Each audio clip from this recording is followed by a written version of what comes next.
Welcome to Surrey's Greener Future. In these podcasts we will identify ways where each and every one of us can do our bit to make a difference. We will also keep you updated about a number of local projects supported by Surrey County Council which are designed to improve the environment.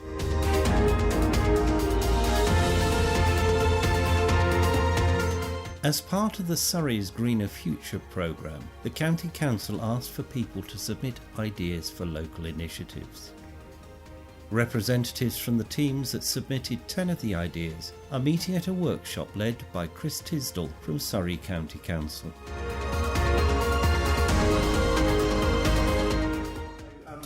Firstly, hello everyone, and thank you very much for taking the time to come along today and hopefully contribute to something that has a real local impact on the global challenge that is climate change in Surrey. I'm Chris and I work for Surrey County Council. I'm going to do a quick introduction, hopefully not going to say too much about Surrey County Council today. It'll be much more about your ideas and hearing from you and thinking about what the different people here in the room have got in terms of skills, resources and ideas to share. This is the first of our 3 design challenge workshops, so particularly for people who took the time to submit an idea and have made it through our very rigorous community panel that met a couple of weeks ago. Well done, and thank you particularly for you for making this process happen, because obviously if you guys hadn't put forward your idea, this would all be a bit pointless, so we're really pleased to have you here with us today. A little bit of background from Surrey County Council. As an organisation, in July, the County Council, our elected members declared a climate emergency, and that is now manifesting in a few different ways in the organisation. We're starting to think about what we need to do differently to turn that from something that maybe is a nice PR statement into something that hopefully can have some meaningful impact in how we do things. Today is slightly less, I think, about those big strategic things that we need to do. So I think this is much more about, can we start some things in local communities now? Can we hopefully offer some of our resources, skills and contacts that we have to help with that? Very much starting bottom up and seeing what we can do by working together. So why are we here today? You know, there's an organisational answer for me in that I work for the County Council and I get paid. So if someone asks me to do something like this, I've got to do it. But hopefully it's a bit more than that. I mean, I suspect some of you have got a particular issue that maybe you've had for a while that you've cared about in your local community, and this was a chance to sort of maybe take some action on that and do something specific about it. I don't know if we've got some people here who are more about the seriousness of a climate emergency and the urgent need to do something about that. Whatever you're here for, you'll have stuff that you can bring, contribute, and hopefully by bringing all those different experiences together, we can do something really good with these 10 ideas that we're working on today. I wish I could say I was a fully signed up climate activist and I was living in a way where I generated no plastic and had a really low carbon footprint. I'm definitely not. I've been getting better at some things and I'm working on it, but I've still got quite a long way to go in terms of my own decisions. Sort of stating the obvious, but today is about your ideas and our role and the role of other organisations and other people who are here today is to sort of help develop those ideas and hopefully unblock things. It's very much about your ideas. We'd like to encourage you to be able to take responsibility for those, own them, and hopefully we can work with you to help them to happen.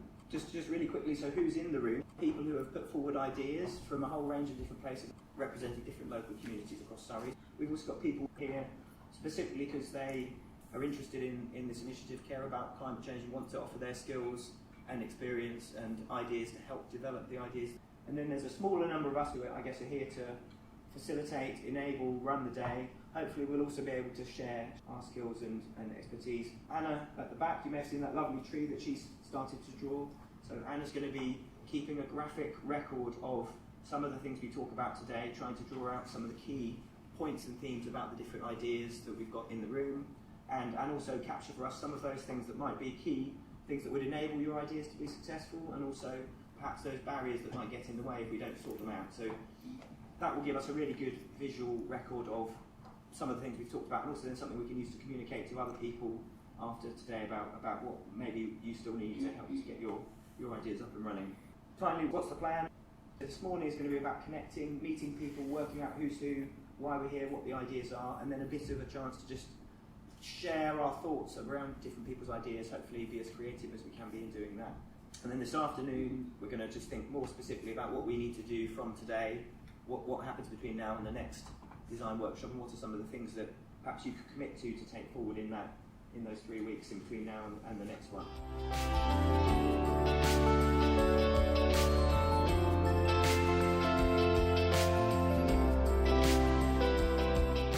What we wanted to do now was this, just as an exercise to each team have just 1 or 2 minutes to say a few words about what they think their idea is. Hopefully you've captured some things sort of on your tracing paper sheet. I don't mind making a start purely because we've got one of our shortlisted ideas. This is the Positive Land Use Initiative. The essence of that is about bringing local farmers together who are doing more sustainable farming. How can we support them and enable them? How can we connect them up with local volunteers who might be able to help promote and increase the sort of sustainability of more ethical farming locally? Benefits from that around local food production, people actually who are involved in that getting some benefit in terms of their health and exercise as a result of participating in some sort of physical activity, and within that then promoting practices that encourage biodiversity and things like that. So it's quite a big idea, this one.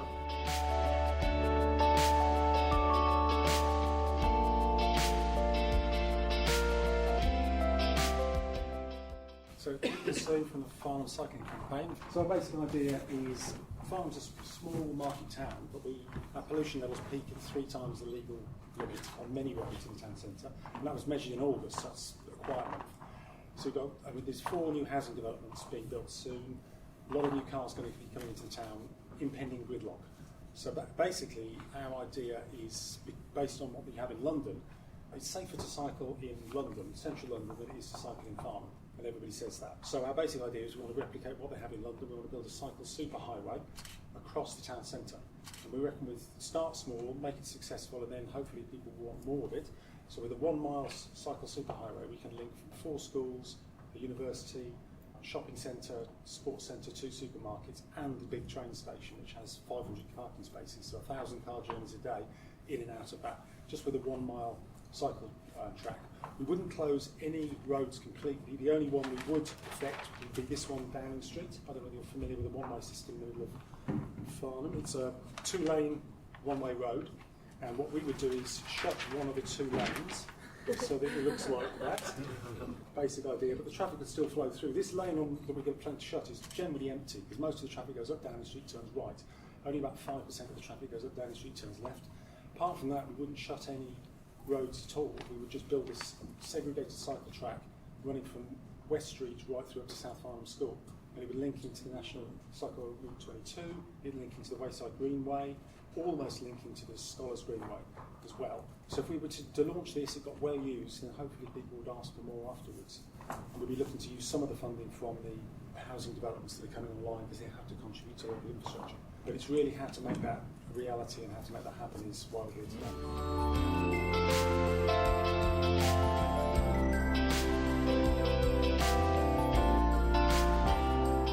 I've also been co-opted very last minute to do this. It's someone else's idea that I'm involved with our local cycle advocacy group. Simon's idea, he actually came up with it originally, but it's actually something that they've started using in Manchester where they're developing a cycle network, which is community cycle planning. So actually using the local community to get both buy-in and local knowledge on developing cycle networks, because I'm sure for anyone that cycles in Surrey, our network is poor, it's very piecemeal, even the stuff that they spend money on isn't very good. We've just had 3 million spent on a cycle lane. It's hardly used because it doesn't really go from anywhere to anywhere. It stops at every side road, so it's not good enough for people that actually aren't experienced cyclists because they'll have to cycle with traffic at either end or whatever. But for people that are experienced cyclists, it's too slow. So it's like £3 million, very nice payment.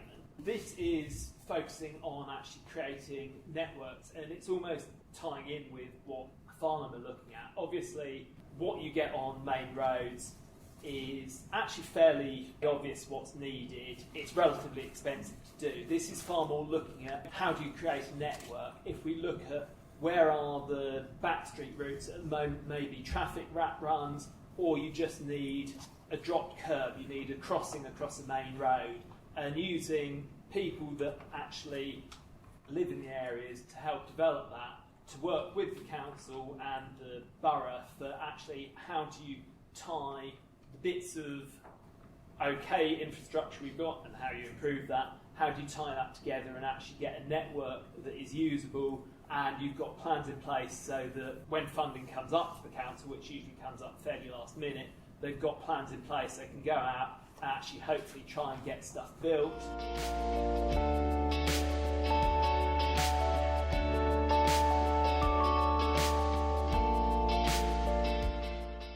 Solution for air pollution. So I'm wondering if you'd like to, just to force you really, Mandy. Okay, alright, here we go. Mine wasn't based on a particular area, but I did pin in Lightwater just because that's where I'm from, so I kind of know the cycle routes more.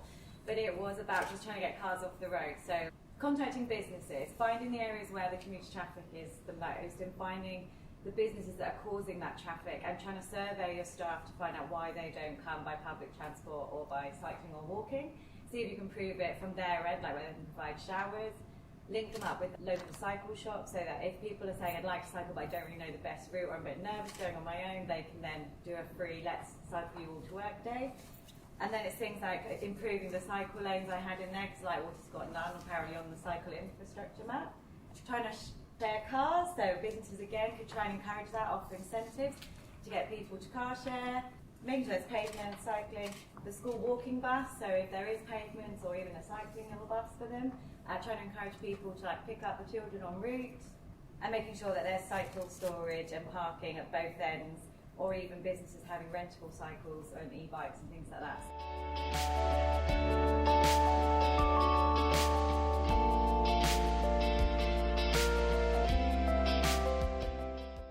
Zero waste school pickup is our idea. We're a couple of mums who stand about waiting for children on a daily basis, either from school or from after school clubs, and it's something we kind of have to do every day.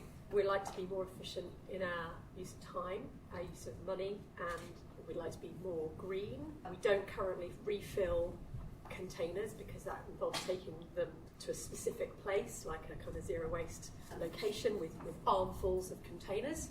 But what we could do is take one container every day to school pickup and get it refilled if the school is a hub for refilling containers, basically. So we're sort of exploring ideas about using schools as places where people can take very micro actions towards reuse, refilling, etc.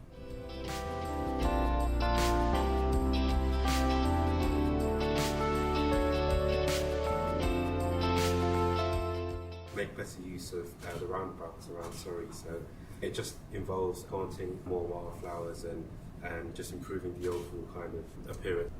Bee bus stop, rainwater storage as well, so these are all quite good ideas. Potentially bird feeders to encourage different kind of birds as well. Preserving the insect population as well as local wildlife as well.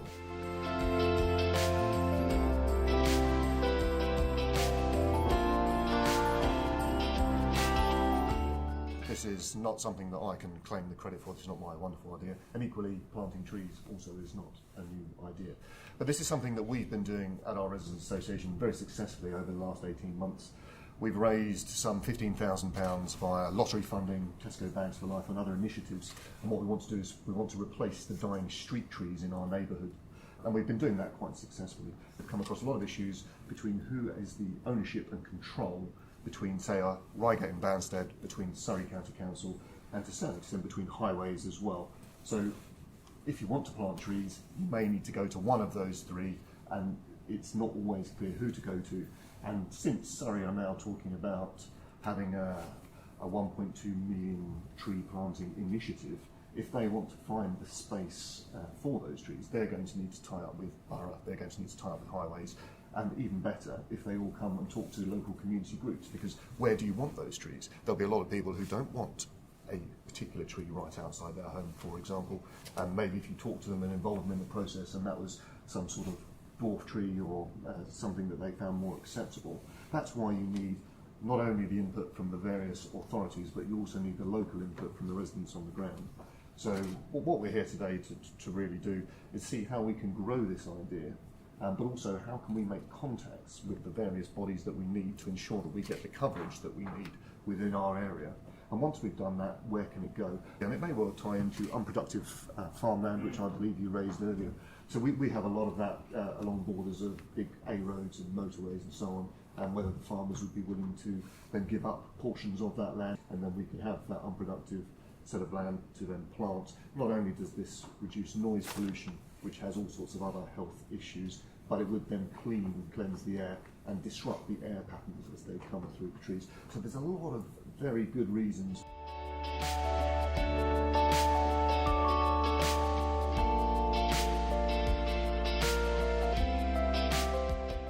Planting trees in the park. This photo isn't the park. If you can imagine, there are no trees at all, and it's just surrounded by houses. And they've just cut down the only trees that there were to build more houses at the bottom of the card. So the basic idea was to plant food trees down this side, leaving the view over the valley, because it's a really nice view. Have an avenue of trees that would soak up some of the excess moisture, because it's heavy clay and it's a football pitch, so it gets unbelievably soaking. And then have a few specimens along the bottom in the drainage ditch also to soak up water. Very basic, but RHS are one of our supporters, and they're particularly, just as a starting point, interested in Kate's idea, but they're happy to provide some advice to other people as well.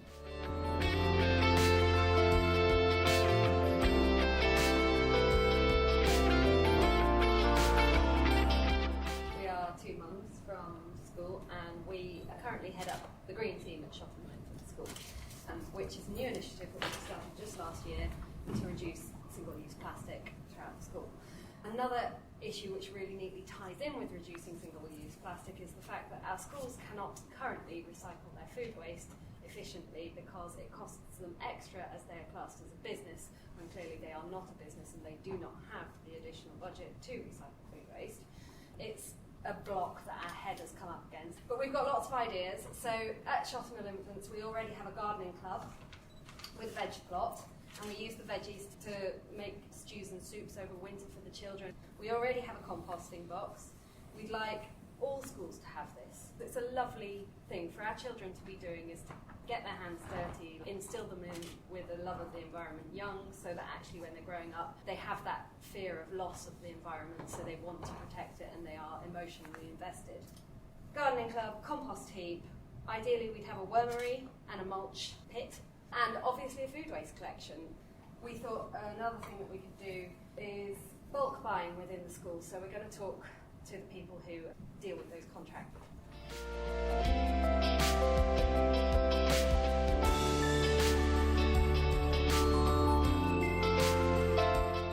The idea I had was to develop a series of podcasts on the green initiatives. Not only your green initiatives, but other things that people can do at home.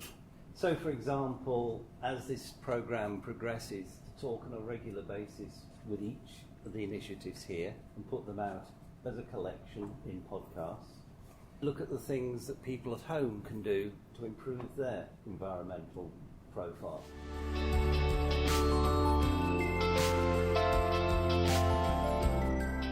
The teams have now had a chance to discuss their projects with members of the other teams, helpers from the sponsors and Surrey County Council staff.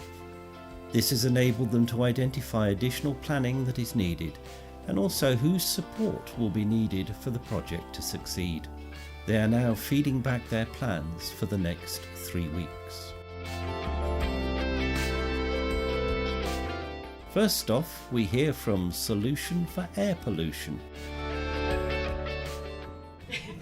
So I said in the next few weeks, I need to do a lot more research, because mine was very it could be anywhere in Surrey, so I couldn't limit it to one particular area. So I'm going to do a lot more research on what areas have got the worst pollution or the worst traffic, and try and work that out. Get a survey ready to send to the businesses. Once I've worked out what area I'm doing, find the businesses in that area and who I would contact. Next, we hear from the Zero Waste School Pickup team. So Zero Waste School Pickup, so we want to do a bit of costing things up. Can we afford to be ethical in our product choices that we're offering, plus also be cheap enough to undercut supermarkets? and persuade lots of parents to do it. So we need to basically do the basic economics on it. The second thing we need to do is to arrange a meeting with the school and see if we can get their agreement in principle to support us with doing stuff on the premises, which is pretty critical. And then finally, assuming those two work out, we will do some user research by doing a parent survey. Next, we hear from the Farnham Cycle Paths team. Yeah, so next few weeks we want to build up an organisation so we can get different people working on different functions, looking at funding, looking at surveys, talking to the council, and also try and bring in some of the experts, like the Surrey Traffic Planning people. Managed to get a slot at German Hunt's Pollution Summit to try and get high-level management buy-in, really, because this won't happen. The top people within the Surrey County Council are looking to actually make this work.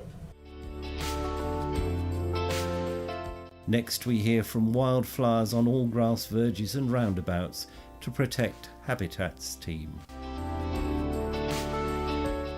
I have to discuss with SCC the lady who I've been given a link for in terms of highways and rewilding. I also need to discuss with RHS what sort of plantings are appropriate and what the seasons are for doing it. I need to sort out the cost of verge cutting. That's another one for SCC. I want to look at sponsors, see if we can get some sponsorship for perhaps a little roundabout or something of that kind. Next, we hear from the tree planting team. The first thing I need to do really is to go, I don't think it's time to write down, but to go back to my residents committee and obviously feedback what we've been talking about today, and then establish what the next steps are. But I assume that what those steps will be is that we'll need to be in touch with Surrey County Council and we'll need to be in touch with our local borough council, because what we would like to end up with at the end of the process perhaps now is more of a template that others and ourselves can use in order to understand who to talk to. Now we hear from the Reducing Food Waste in Surrey Schools team. Essentially, I think we need to do a viability study which will involve observational work and getting the buy-in of the teachers and the school, because we don't know what will work and we want to see how much waste there is. And then we're going to look at contacts, connections and resources and do any research that needs doing. But I think for us, we could solve the entire of our problem by getting a bin collection, and everything else is fluff. And we'd love to do the fluff too, because I think the fluff is magical and will make the community a lovely place. And so definitely involve ourselves in doing the fluff. But if we get that bin collection, we are 90% of the way there. It all hinges on that. Next, we hear from the Community Cycle Maps team. It's slightly reluctant to make too many commitments because it's not my idea and I'm representing someone that can't make it today, so I will need to run everything through I'll him. put your name by it. There's no doubt. Our next steps are to get in touch with our local borough council, because although they don't actually have very much control over the highways, probably got the best link to the community, which is what we're trying to involve. So in terms of setting up meetings, etc., they would be the best people to essentially be the host of these, obviously with representatives from Surrey County Council as well. So getting those links is going to be important. We need to decide scale, because with where we are, we could look at just the town of Reigate, we could look at Reigate and Red Hill, which kind of merge into one another, or we could look at the whole borough, which I think would probably be too much for us initially. So it's what scale we start at and deciding how micro we go, because for community engagement. Also, we want to get links with schools, because if you talk just about cycling and driving, it can become quite a contentious issue, whereas most people will actually be in support of helping children cycle to schools, so that can be quite a good focus for it. And finally, we hear from the Green Lungs in Stoughton.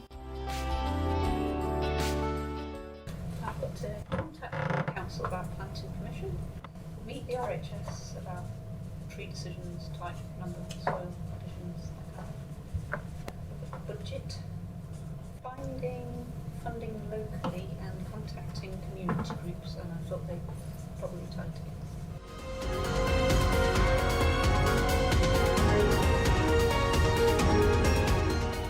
This podcast has been produced by the Mr. T Podcast Studio as part of Surrey's Greener Future programme. Please use this material to help inform others.